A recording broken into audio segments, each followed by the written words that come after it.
I walked into my daughter's birthday party and heard my ex-husband tell his new wife, "The restraining order worked perfectly. She'll never see the trust fund coming."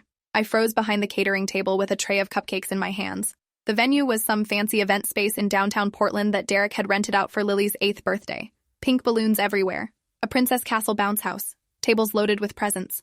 I had driven 3 hours from Seattle just to drop off my gift, and maybe get 5 minutes with my daughter before security escorted me out. The restraining order said I could only see Lily during supervised visits twice a month. Derek's new wife Cassandra stood next to him near the gift table, her hand on his arm, wearing a white sundress that probably cost more than my rent. She laughed at something he said, and I watched them through the gap between two balloon arrangements. Derek was speaking quietly, but I heard every word because the acoustics in this place carried sound weird. He said Lily's grandmother set up the trust fund before she died and made me the trustee until Lily turned 18. But the restraining order changed everything because now I have documented proof she's unstable. My lawyer already filed to have her removed as trustee, and guess who gets appointed instead? Cassandra kissed his cheek and said, "You're brilliant," and I felt my hands start shaking so hard the cupcake tray rattled. I set it down carefully on the table behind me and pulled out my phone to record, but they had already moved away toward the bounce house where Lily was playing with her friends. My daughter saw me and her whole face lit up. She started running toward me in her sparkly purple dress, but Derek intercepted her halfway. He bent down and whispered something in her ear, and Lily's expression changed completely. She looked at me with this confused, scared look, and then let Derek lead her back toward the other kids. I stood there feeling like someone had punched me in the stomach. The restraining order was based on lies. 3 months ago, Derek filed paperwork claiming I had threatened him and Cassandra, that I was unstable and dangerous around Lily. The judge looked at Derek's documentation, his lawyer's presentation, his witnesses, who were all his friends and colleagues, and then looked at me representing myself because I couldn't afford an attorney. The temporary restraining order got approved, and suddenly I went from having Lily 3 days a week to supervised visits only. I tried to fight it, but family court moves slow and costs money I didn't have. Derek knew exactly what he was doing. He worked in finance and understood how to manipulate systems. I had overheard him admit it, and now I needed proof before he stole Lily's entire inheritance. I walked toward the bathroom, keeping my head down so Derek wouldn't notice me. The venue had a long hallway with the bathrooms on one end and a small office on the other. I ducked into the office and found it empty except for a desk and some filing cabinets. Through the window, I could see the party continuing outside. I called my brother Aaron, who was the only family member still talking to me after Derek's campaign to isolate me from everyone. He answered on the second ring, and I whispered everything I had just heard. Aaron was a paralegal in Seattle, and he immediately understood the implications. He said if Derek was planning to remove me as trustee based on false restraining order allegations, then we needed documentation of his real intentions. I needed to record him admitting what he just told Cassandra. Aaron said to stay at the party and try to get Derek talking, but be careful, because violating the restraining order could get me arrested. I told him I wasn't leaving until I had evidence. I hung up and went back out to the party area. Derek was talking to some other parents near the food table. Cassandra was taking photos of Lily by the cake. I moved closer, staying behind a group of kids so Derek wouldn't see me directly. One of the other moms recognized me and her face went cold. She said something to the woman next to her and they both stared at me. I knew what Derek had told people, that I was mentally unstable, that I had made threats, that the restraining order was necessary to protect Lily. None of it was true, but when someone tells the same lie enough times, people start believing it. Security approached me 5 minutes later. 2 guys in black polo shirts with radios on their belts. The bigger one said, "Ma'am, you need to leave the premises immediately." I asked why, and he said there's a restraining order and you're violating it by being here. I pulled out my phone and showed him the paperwork. The order says I can attend Lily's birthday party, but I can't approach within 50 feet of Derek or Cassandra. I'm staying on the opposite side of the venue. The security guard looked uncertain and called someone on his radio. While he was distracted, I moved toward the gift table where I had left Lily's present earlier. It was a photo album I had made with pictures from when she was a baby, back when Derek and I were still married, and he pretended to love us both. I wanted Lily to have memories of when our family was whole. Derek saw me near the gifts, and his face went dark red. He started walking toward me fast, and Cassandra grabbed his arm trying to stop him, but he shook her off. He got right up in my face, violating his own restraining order, and said, "You crazy bitch, what part of stay away don't you understand?" His breath smelled like whiskey, and his eyes were wild. I held up my phone recording and said, "I'm standing here peacefully dropping off a gift for my daughter. You're the one approaching me." Derek grabbed for my phone, but I pulled it back. He said, "Give me that right now," and I said, "No, this is my property." The security guards were running over now, and other parents were pulling their kids away from us. Cassandra was crying, saying, "Derek, stop it. You're making a scene." Derek's lawyer appeared from somewhere and got between us. His name was Gerald Finch, and he wore expensive suits and had represented Derek in our divorce and in the restraining order hearing. Gerald said, "Ms. Kowalski, you need to leave immediately, or I'll have you arrested." I said I have every right to be here, and I'm not breaking any rules. Gerald pulled out his phone and called someone. Within 10 minutes, 2 police officers showed up. One was older with gray hair and the other was young, maybe mid-20s. The older cop asked what was going on, and Gerald immediately started talking about how I had a restraining order and was harassing his client and creating a dangerous situation around children. He made it sound like I had shown up with weapons or something. I tried to explain, but Gerald kept interrupting. The young cop finally said, "Ma'am, let's talk over here away from the party." He led me to the parking lot while the older cop stayed with Derek and Gerald. The young cop's name was Officer Davis, and he actually listened when I explained the situation. I showed him the restraining order paperwork and pointed out that it allowed me to attend Lily's birthday party. I told him I had recorded Derek approaching me aggressively and that he had tried to grab my phone. Davis looked at the video on my phone and his expression changed. He said, "Wait here," and went back inside. I stood in the parking lot shaking and trying not to cry. Through the windows, I could see Lily blowing out her birthday candles surrounded by all her friends. I had missed so much of her life in the past 3 months. Derek had convinced the school to stop giving me updates about her classes. He had changed her doctor and dentist to providers I didn't know. He had blocked my number on Lily's phone that he monitored. The supervised visits happened at a facility with cameras and a court-appointed supervisor who wrote reports about every interaction. During our last visit, Lily had asked me why I didn't love her anymore, and it broke something inside me. Derek had been telling her that I chose to leave, that I didn't want to be her mom anymore. All lies, but how do you explain parental alienation to an 8-year-old? Officer Davis came back out with the older cop, and they both looked serious. Davis said Mr. Lambert admitted he approached you first and that he tried to take your phone. The restraining order cuts both ways, so technically he violated it, not you. However, his lawyer is insisting we arrest you for trespassing and creating a disturbance. The older cop, whose name was Officer Raymond, said, "Here's what's going to happen. We're not arresting anyone today, but you need to leave now and not come back." I started to argue, but Raymond held up his hand. He said, "I understand this is your daughter's party, but you being here is causing problems regardless of who's at fault. Leave now voluntarily or I'll have to arrest you for refusing to comply with a lawful order." Davis looked uncomfortable but didn't contradict his partner. I got in my car and drove to a coffee shop 2 blocks away where I sat in the parking lot and cried for 20 minutes. Then I called Aaron back and sent him the video I had recorded. He watched it twice and said, "This is good, but it's not enough. We need Derek actually admitting he lied about the restraining order or that he's planning to steal the trust fund. I need to get him talking on record." Aaron was quiet for a minute, then said, "I have an idea, but you're not going to like it." 2 days later, I drove back to Portland and met Aaron at his apartment. He had brought his girlfriend Megan, who worked as a private investigator. Megan was in her 40s with short red hair, and she carried herself with confidence. She said she had dealt with cases involving parental alienation and fraudulent restraining orders before. The system was stacked against mothers, especially when the father had money and good lawyers. She had a plan, but it required me to do something that made my stomach hurt. Megan said Derek's pattern was classic narcissistic manipulation. He had isolated me from friends and family during the marriage, controlled the finances, and made me dependent on him. After I finally left him, he used the legal system to continue the abuse. The restraining order was just another tool of control. She said men like Derek always slip up eventually because they get arrogant. They think they're smarter than everyone and they start bragging about their schemes. We needed to create a situation where Derek would talk freely and incriminate himself. Aaron pulled out a small recording device about the size of a button. He said Megan had contacts who used this kind of equipment in investigations. It was legal in Oregon to record conversations you were part of as long as one party consented. I would be the consenting party. The plan was for me to reach out to Derek and ask to meet privately to discuss Lily. I would tell him I wanted to drop the custody fight and negotiate a settlement. Men like Derek loved winning, so he would probably agree to meet just to gloat. During the meeting, I would wear the recording device and try to get him talking about his real plans. Megan coached me on how to ask questions that would make Derek reveal information without being obvious. She said the key was to appeal to his ego, make him think he had already won, and let him brag about how clever he had been. I sent Derek a text message that night asking if we could meet to discuss arrangements for Lily. I said I was tired of fighting and wanted what was best for our daughter. He didn't respond for 2 days, and I thought maybe he wasn't going to take the bait.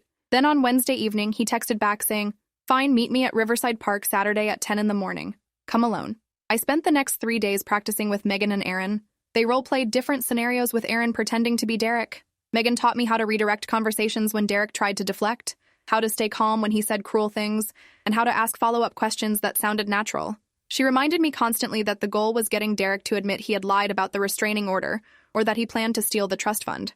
Everything else was secondary. Saturday morning, I wore jeans and a sweater with the recording device clipped inside my bra. Megan had tested it the night before, and the audio quality was clear even through fabric. Aaron drove me to the park and waited in the parking lot while I walked to the bench where Derek said he would meet me. He showed up 15 minutes late wearing running clothes and sunglasses. He sat down on the opposite end of the bench and didn't look at me. He said, "You have 10 minutes, so talk." I took a deep breath and started with the script Megan and I had practiced. I said I knew I couldn't win a custody battle against him and his lawyers. I was exhausted from fighting and just wanted some kind of arrangement where I could see Lily regularly. Derek smiled, and it wasn't a nice smile. He said, "You should have thought about that before you left me." I stayed calm and said I wasn't trying to rehash the past, I just wanted to move forward. What would it take for you to agree to shared custody, or at least more visitation than twice a month? Derek leaned back against the bench and crossed his arms. He said, "You don't get to make demands anymore. You walked away from everything we built. You abandoned your daughter." I bit my tongue and said, "That's not what happened, and you know it." Derek shrugged and said, "Perception is reality. The court sees you as unstable. My lawyer has documentation of your erratic behavior and threats." I said I never threatened anyone, and Derek laughed. He said, "Proof doesn't matter when you have the right lawyer and the right story. Gerald made you look dangerous, and the judge believed every word. Now you're stuck with supervised visits, and I get to raise Lily my way." I felt anger rising but pushed it down. I said, "What about Lily's trust fund? Her grandmother set that up for her future." Derek's expression flickered for just a second. He said, "What about it?" I kept my voice casual and said, "I'm still listed as trustee, but with the restraining order, I'm guessing you're going to try to change that." Derek's smile got wider. He said, "Already in progress. My lawyer filed a petition last month to have you removed based on your documented instability. The court will appoint a new trustee, and I've made it very clear that I'm the logical choice as Lily's primary custodial parent." I said, "But you can't access the money until Lily turns 18. That's how the trust is structured." Derek leaned forward, and his voice got quieter. He said, "Trusts can be modified if it's in the child's best interest.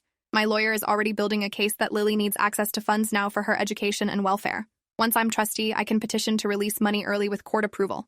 And judges always side with the primary parent, especially when the other parent has been deemed unfit." My heart was pounding, but I kept my expression neutral. I said, "So, you're planning to use Lily's inheritance for yourself?" Derek's eyes went cold behind his sunglasses. He said, "I'm planning to provide for my daughter using resources that should have been mine anyway. Her grandmother never liked me, and she set up that trust specifically to cut me out. Well, now I'm cutting you out instead. Every dollar in that trust is going to fund Lily's life with me and Cassandra. Maybe we'll use it for a bigger house, or better schools, or vacations. Whatever I decide is in Lily's best interest." I said Lily's grandmother wanted that money to go to Lily, not to you. Derek stood up and looked down at me. He said, "You're so naive. You always were. The restraining order was the key to everything. Once I had documentation that you were dangerous, I could use it in every court filing. Custody, visitation, trustee removal, all of it. You handed me the weapon when you filed for divorce, and I've been using it ever since." I asked how he got the restraining order approved if I never actually threatened him. Derek checked his phone and said, "Witnesses. Friends who were willing to testify they heard you make threats. Cassandra, who said you showed up at our house screaming. Documentation of your mental health history that Gerald obtained through discovery. It doesn't matter that most of it was exaggerated or taken out of context. It only matters what the judge believes." I felt sick but kept recording. I said, "So you lied to the court?" Derek shrugged and said I presented information in a way that supported my case. "That's what lawyers do. You should have hired better representation instead of trying to do it yourself." He started walking away, and I called after him asking when I could see Lily next. He turned back and said, "The next supervised visit is scheduled for 2 weeks from now, but I'm thinking about canceling it. Lily's been upset after these visits, and her therapist thinks limiting contact with you might be healthier. I'll let you know." Then he jogged off across the park, leaving me sitting on the bench. I stayed there for 5 minutes, making sure Derek was really gone before walking back to the parking lot. Aaron saw my face and immediately asked if it worked. I nodded, and we drove back to his apartment where Megan was waiting. She downloaded the audio file, and we listened to it twice. Megan's smile got bigger with each admission Derek made. She said this is exactly what we needed. He admitted to lying about threats, manipulating witnesses, exaggerating evidence, and planning to misuse the trust fund. She made copies of the recording and backed it up to 3 different cloud storage accounts. Then she sat down with Aaron and they started drafting legal documents. I asked what happened next, and Megan explained that we needed to file an emergency motion with the court to dissolve the restraining order based on new evidence. We would also file a complaint with the Oregon State Bar against Gerald Finch for suborning perjury if he knowingly presented false testimony. And we would send the recording to the judge handling the trust fund case. Aaron said his boss at the law firm where he worked had agreed to help. Her name was Diana Rothman, and she specialized in family law and cases involving domestic abuse through legal system manipulation. She had a reputation for taking on difficult cases and winning. Diana agreed to represent me pro bono after hearing the recording. Monday morning, Diana filed the emergency motion in family court. The motion included a transcript of my recording with Derek, my testimony about what had happened, and a request for immediate modification of the custody arrangement. Diana also filed a formal complaint against Gerald Finch with the state bar. She sent copies of everything to Derek's lawyer with a cover letter saying we would be pursuing criminal charges for fraud and perjury if they didn't withdraw all pending actions immediately. Derek's response came 3 hours later. Gerald called Diana's office and she put him on speakerphone so I could listen. Gerald said the recording was obtained illegally and would never be admissible in court. Diana laughed and said Oregon is a one-party consent state, and my client was part of the conversation, so the recording is completely legal. Gerald's voice got tight and he said the recording was taken out of context. Diana said then you'll have a chance to explain that context to the judge at the emergency hearing scheduled for tomorrow morning. Gerald started blustering about needing more time to prepare, but Diana cut him off. She said you had plenty of time to prepare false testimony for the restraining order hearing. Now you get 24 hours to explain to a judge why your client admitted on tape to committing fraud. The hearing was set for 9 a.m. at the Multnomah County Courthouse. That night, I couldn't sleep. I kept thinking about Lily and how Derek had poisoned her mind against me. I thought about all the lies he had told and how easily people believed him. Derek had always been good at manipulation. During our marriage, he convinced me that I was too sensitive, too emotional, too dependent. He controlled the money and made me ask permission to buy groceries. He monitored my phone and questioned me about every person I talked to. When I finally got the courage to leave him, he told everyone I had abandoned my family. He played the victim so convincingly that even some of my own relatives believed him. The restraining order was just the next evolution of his control. Tuesday morning, Diana picked me up at Aaron's apartment and we drove to the courthouse together. She wore a navy suit and carried a leather briefcase. She had prepared me for what to expect, but I was still terrified. We met with the judge in her chambers at 8:30 before the official hearing. Judge Patricia Whitmore was in her 60s with silver hair and reading glasses on a chain. She had reviewed all the filed documents and listened to the recording twice. She looked at me and said, "Ms. Kowalski, I need to hear from you directly about what happened in your marriage and why you believe your ex-husband filed a false restraining order." I told her everything. About Derek's control during the marriage, the financial abuse, the isolation from my family, about how I finally left when Lily was 5 and Derek immediately filed for full custody.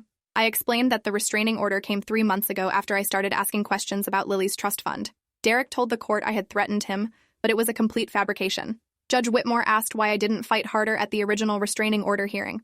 I said I couldn't afford a lawyer and I didn't understand how the system worked. I thought telling the truth would be enough, but Derek had Gerald and witnesses and documents that made me look unstable. The judge nodded slowly and said she had seen similar patterns in other cases. Men with resources using the legal system as a weapon against their ex-wives. She said the recording I had made was compelling evidence, but she needed to hear from Derek before making any decisions. The formal hearing started at 9 with Derek and Gerald on one side of the courtroom and Diana and me on the other. Derek wore a suit and looked confident. Cassandra sat in the gallery behind him. Judge Whitmore called the hearing to order and asked Diana to present her case. Diana played the recording for everyone in the courtroom. Derek's voice came through the speakers clear and damning. When it finished, the judge asked Derek if he disputed the authenticity of the recording. Gerald stood up and said, "Your Honor, this recording was obtained through entrapment and manipulation." My client was speaking casually and hypothetically. Judge Whitmore cut him off and said, "I didn't ask for your interpretation. I asked if your client disputes that this is his voice." Derek shifted in his seat and said, "It's my voice, but it was taken out of context." The judge asked Derek to explain the context where admitting to lying about threats and planning to misuse his daughter's trust fund was acceptable. Derek started talking fast, saying he was upset during the conversation and exaggerating to make himself sound important. He said he never actually lied to the court, and the witnesses who testified about my threats were telling the truth as they understood it. Judge Whitmore looked at Gerald and said, "Counselor, did you prepare false testimony for the restraining order hearing?" Gerald's face went red and he said, "Absolutely not. Every witness I called gave truthful testimony based on their observations." Diana stood up and said, "Your Honor, we have affidavits from 2 of the witnesses Mr. Finch called admitting they were coached on what to say. We interviewed them over the weekend and they were very forthcoming once they understood the legal consequences of perjury." She handed copies to the judge and to Gerald. Gerald looked at the documents and I watched the color drain from his face. Judge Whitmore read through both affidavits carefully. One was from Derek's friend, Nathan, who admitted Derek had told him to testify that he heard me threaten violence. Nathan said in the affidavit that he never actually heard me say anything threatening, but Derek convinced him it would help protect Lily from an unstable mother. The second affidavit was from Cassandra, who admitted she lied about me showing up at their house screaming. She said Derek pressured her to make the claim and she went along with it because she loved him. Judge Whitmore set the papers down and looked at Derek and Gerald with an expression that could cut glass. She said, "Mr. Lambert and Mr. Finch, I am considering holding you both in contempt of court for fraud upon this court. The restraining order was obtained through perjured testimony and manufactured evidence. Mr. Finch, you are an officer of the court and you have an ethical obligation to ensure the truthfulness of testimony you present." Gerald tried to respond, but the judge held up her hand. She said, "I will be forwarding this matter to the Oregon State Bar for investigation.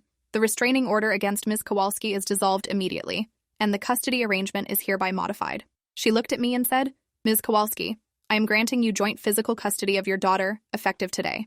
You will share equal parenting time with Mr. Lambert. I am also ordering an immediate investigation into the trust fund management, and Mr. Lambert, you are prohibited from taking any action related to that trust until further notice." Derek jumped up and said, "This is insane. You can't just believe her recording over everything we've presented."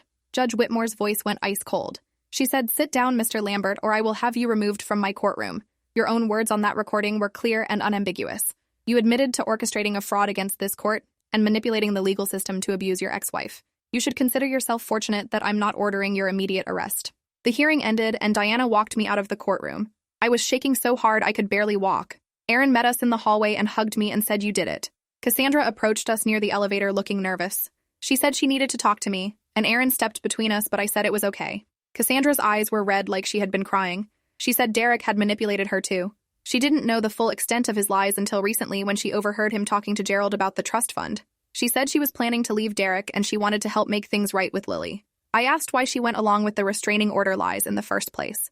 Cassandra said Derek told her I was dangerous and unstable, and that he was protecting Lily. She believed him because he was so convincing and she was in love. Then she started noticing inconsistencies in his stories and realized he was using her as a pawn, just like he had used me. She gave me her new phone number and said she would testify about anything else I needed if it helped Lily. I thanked her and she walked away looking broken. Diana said we still had work to do. The trust fund investigation would take weeks, and we needed to prepare for Derek to fight the custody modification. But for now, I could see my daughter without supervision. That afternoon, I drove to Lily's school and waited in the parking lot. Diana had called ahead to notify them about the custody change and to update the pickup authorization. At 3 o'clock, the kids started pouring out of the building. I saw Lily walking with her friends and my heart felt like it would explode. I got out of the car and called her name. She looked up and froze.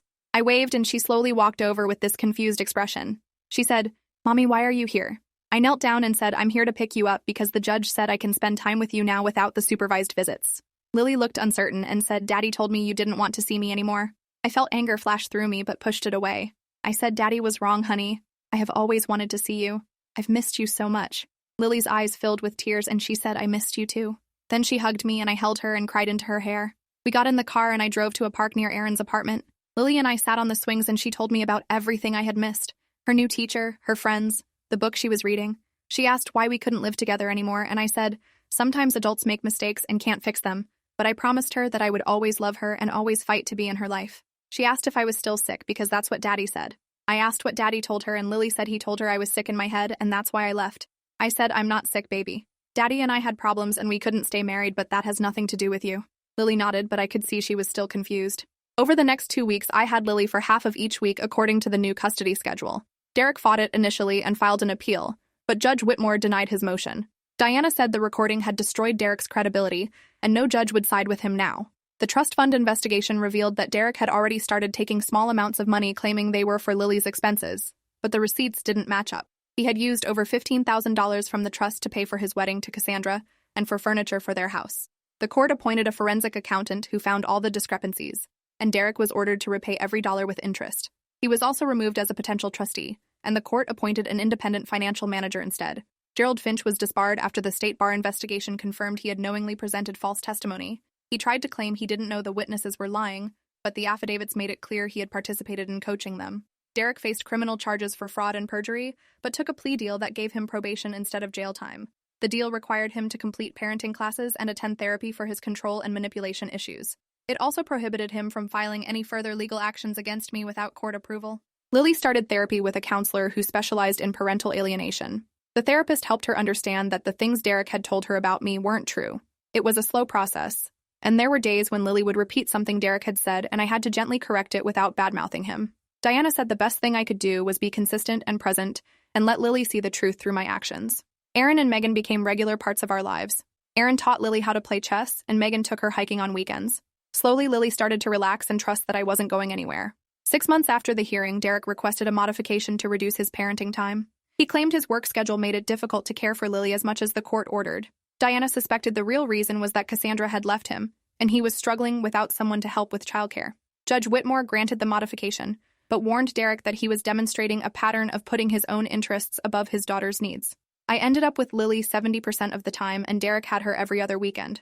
It wasn't perfect, but it was better than the twice-monthly supervised visits that had nearly destroyed my relationship with my daughter. 1 year after the birthday party where I overheard Derek's plan, I took Lily to visit her grandmother's grave. We brought flowers and Lily traced her fingers over the letters carved in the stone.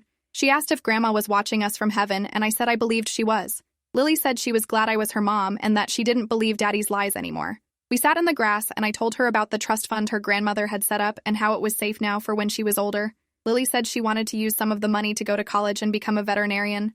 I said her grandmother would have loved that. On the drive home, Lily fell asleep in the backseat, and I looked at her in the rearview mirror, feeling grateful for everything we had survived. The recording I made that day in the park had saved us both. Without it, Derek would have successfully stolen Lily's inheritance and permanently damaged my relationship with my daughter.